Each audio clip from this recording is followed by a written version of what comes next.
আজ 4 জুলাই। আজ ছিল আমার রাধানগরে কাজ। তো অদ্রিজা আমাকে রাধানগরে নিতে এসেছিল, মানে ওরই ব্রাইড ছিল।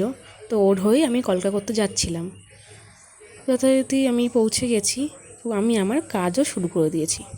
আর অদ্রিজা আমার কলকা করার ভিডিও করে দিচ্ছিল, কারণ আমার কলকা করতে করতে ভিডিও করা হয় না। মেহেন্দি করার সময় ভিডিও করা গেলেও কলকা করার সময় একা একা ভিডিও করা, কলকা করা, সেটা কখনোই ঠিকভাবে হয়ে ওঠে না।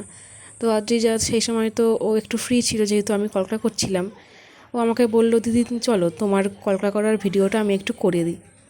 তাহলে ভাবলাম ভালোই হলো, তাহলে একটু ভিডিও তুই করে দে।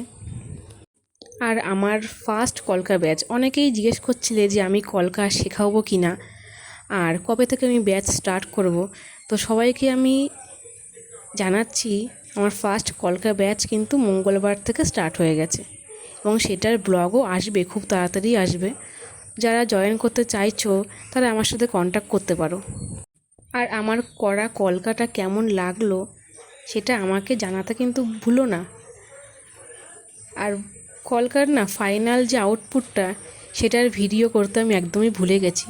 তো আমি কটা ছবি তুলেছিলাম, আমি সেটাই লাস্ট অ্যাড করে দিলাম। তোমরা দেখো, দেখে জানিও সেটা কেমন লাগলো। আর আজকের মতো টাটা, বাই বাই। ও, আর একটা কথা, অদ্রিজার কাজটা কেমন লাগলো সেটাও কিন্তু বলো। ও কিন্তু খুব সুন্দর মেকআপ করে।